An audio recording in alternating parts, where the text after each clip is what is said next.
पंजाब के पूर्व डीजीपी मोहम्मद मुस्तफ़ा इन दिनों काफी सुर्खियों में है। जिस तरह के आरोप उनके बेटे ने उन पर लगाए, उससे हर कोई हैरान है। मोहम्मद मुस्तफ़ा के बेटे का एक वीडियो सोशल मीडिया पर वायरल हो रहा है, जिसमें ये गंभीर आरोप लगाए गए थे। इसी बीच मोहम्मद मुस्तफ़ा और उनकी पूर्व मंत्री पत्नी रजिया सुल्ताना के खिलाफ हरियाणा पुलिस ने उनके ही बेटे अकील अख्तर की हत्या का केस दर्ज किया है। 35 साल के अख्तर का शव संदिग्ध परिस्थितियों में पाया गया था। 35 साल के अकील अख्तर की पत्नी और बहन पर भी मुकदमा दर्ज हुआ है और पूरे केस की जांच के लिए एसआईटी गठित हो गई है। आरोप यहां तक लगे हैं कि मोहम्मद मुस्तफ़ा के अपनी ही बहू के साथ अवैध संबंध थे। वहीं मुस्तफ़ा और उनका परिवार इन सब आरोपों से इनकार करता है। मुस्तफ़ा का कहना है कि उन पर लगे आरोप गलत है। मुस्तफ़ा ने अपने बेटे को ड्रग एडिक्ट बताया है और कहा है कि वो बीते 18 सालों से नशे की लत में था। उन्होंने कहा कि नशा जरूरत से ज्यादा करने के चलते उसकी मानसिक अवस्था खराब हो गई थी। मुस्तफ़ा का यहाँ तक कहना है कि इसी ड्रग की ओवरडोज के चलते उनके बेटे की मौत हुई है। मुस्तफ़ा ने इंडियन एक्सप्रेस से कहा कि मेरे बेटे ने एक ड्रग्स का इंजेक्शन लिया था जिसकी ओवरडोज हो गई थी। पुलिस की शुरुआती जांच में भी यही बात निकली है। हम उसका 2007 से ही नशे का आदी होने के चलते इलाज करा रहे थे, लेकिन वह उबर नहीं पा रहा था। एक बार तो उसने घर में आग लगा दी थी। कई बार बेटे को पीजीआई में भी दिखाया था। इस मामले की पंजाब समेत दूसरे राज्यों में भी चर्चा हो रही है। वजह यह है कि Aqeel Akhtar high profile family से था। उसके पिता मुस्तफ़ा पंजाब पुलिस में डीजीपी थे, तो वहीं उसकी मां रजिया सुल्ताना 3 बार कांग्रेस से विधायक रही है और मंत्री भी थी। वह पंजाब के इकलौते मुस्लिम बहुल जिले मलेरकोटला से जीतती थी। पंचकुला की डीसीपी सृष्टि गुप्ता का कहना है कि अकील अख्तर के मरने की खबर ही परिजनों ने ही दी थी। उनका कहना है कि बेटे को मृत पाया गया था। उसके पेशे से वकील होने की जानकारी भी मिली है। इस मामले को पहले ओपन एंड शट केस ही माना गया था। पुलिस का रुख भी ऐसा ही था, लेकिन इसमें नया मोड़ तब आया जब मुस्तफ़ा परिवार के एक पड़ोसी ने शिकायत की। शमसुद्दीन नाम के शख्स ने आरोप लगाया था कि इसमें कुछ अलग मामला हो सकता है। उसका आरोप था कि मुस्तफ़ा के बेटे अकील ने एक वीडियो जारी किया था जिसमें परिवार पर ही गंभीर आरोप लगे थे। उसका ये भी कहना था कि मुझे परिवार से खतरा है और ये लोग मुझे किसी फर्जी केस में फंसा भी सकते हैं। जिसके बाद इसका दायरा जांच का अलग तरीके से किया गया और बड़ा, और इसी बीच जिस तरीके से वीडियो वायरल हुआ और जिस तरीके से मुस्तफ़ा पर गंभीर आरोप लगे, तो इस पूरे मामले का एंगल ही बदल गया और अब घिरा हुआ है पूरा मुस्तफ़ा परिवार। पत्नी पे भी गंभीर आरोप जिस तरीके से लगाए गए थे, उनकी भी अब जांच शुरू हो रही है। ये जो इल्ज़ाम लगाए हैं कुछ छिछोरे लोगों ने, गंदी सोच रखने वाले लोगों ने, मैं उनका मुकाबला करूंगा, मैं झूठ का मुकाबला करूंगा। जब कोई एक दरखास्त लेके पेश होता है पुलिस के सामने गंभीर इल्ज़ाम लगाकर, तो पुलिस की कानूनी ड्यूटी बनती है कि उसकी एफआईआर दर्ज करें। पुलिस ने अपनी ड्यूटी का पालन किया है, एफआईआर दर्ज की है। मैं इसका स्वागत करता हूँ, वेलकम करता हूँ। अब असली काम शुरू होगा, इन्वेस्टिगेशन।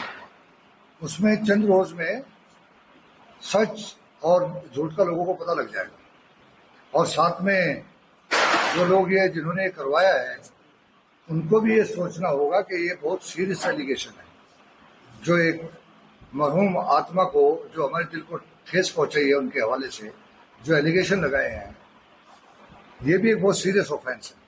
तो पुलिस देखेगी कि कानून का शिकंजा किस तरफ जाता है। तो दिन बता सकते हैं क्या कुछ हुआ था? मेरा बेटा देखिए एक पेशेंट था, 18 साल की उसकी हिस्ट्री है, रिकॉर्डेड हिस्ट्री है, नॉन हिस्ट्री है, पूरी पंजाब पुलिस को पता है। वो इतना, जो पंजाब में एक बहुत बड़ी बीमारी है ड्रग एडिक्शन की, मेरा बेटा भी उसका शिकार था। उसी में चलते उसकी बहुत लंबी कहानी है, वो रिकॉर्डेड है, ड्रग डी एडिक्शन सेंटर वगैरह वगैरह वगैरह। उसमें वो लेता था बच्चा, कभी सेंटर के बाहर होता था, कभी अंदर होता था। अब ये ओवरडोज का केस मुझे लगता है, क्योंकि जिस दिन ये 14 को हम लोग दिल्ली जाए हैं, 16 को उसका ये इंतकाल हुआ है। उसका आम तौर पे पिछले 18 साल में यही रहता था, रात भर जागता था, खाता पीता पीता रहता था, हम सोते थे किचन में, सुबह को अपना 7-8 बजे सो जाता था शक्ल दिखा के। उस दिन सुबह को हमें दिखाई नहीं दी उसकी शक्ल। बाद में मेरे स्टाफ ने बताया कि सुबह 8 बजे उठा था, सिगरेट लेने गया था, जो आमतौर पर उसका काम होता था। मेरे किचन वाले ने भी बताया कि किचन में आया था सुबह, नमस्ते नमस्ते हुई, कुछ खाना है नहीं खाना। उसके बाद वो कमरे में चला गया। तो शाम को हम लोगों ने बैठ के खाना खाया 8:30 बजे, मैं और मेरी वाइफ, मेरी बेटी मेरी डॉटर लॉ के पास थी, बच्चों के पास।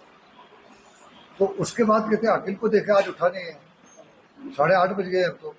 इन्होंने जाके दरवाजे खटखटाए, मेरी वाइफ ने और मेरी बेटी ने। उसके कमरे में दरवाजे से कोई रेस्पॉन्स नहीं आई। आमतौर पे वो ऐसा करता था, नहीं बोलता था, जानबूझ के भी नहीं बोलता था। फिर ये बाहर से धमकाते थे कि अगर आप नहीं बोलोगे पुलिस को बुलाएंगे, डी एडिक्शन भेजेंगे। उस दिन कोई रेस्पॉन्स नहीं आई। फिर पीछे के रास्ते से लॉबी से गए, पीछे का दरवाजा था, वो दरवाजे की चटकनी नहीं लगी थी। तो मेरी बेटी ने देखा जाके, वो तो ही वॉज नो मोर। फिर उसके बाद क्या होता है, एक बेटा जिसका चला जाए घर में, जो मातम होता है, मुझे पता था इज नो मोर। को इमीडिएटली हम लोग हॉस्पिटल लेके गए, मलेरकोट सेक्टर 6 पंचकुला हॉस्पिटल। वहाँ पे उन्होंने चेक किया, ईसीजी वगैरह कोई इसकी, बट वो ही वॉज नो मोर।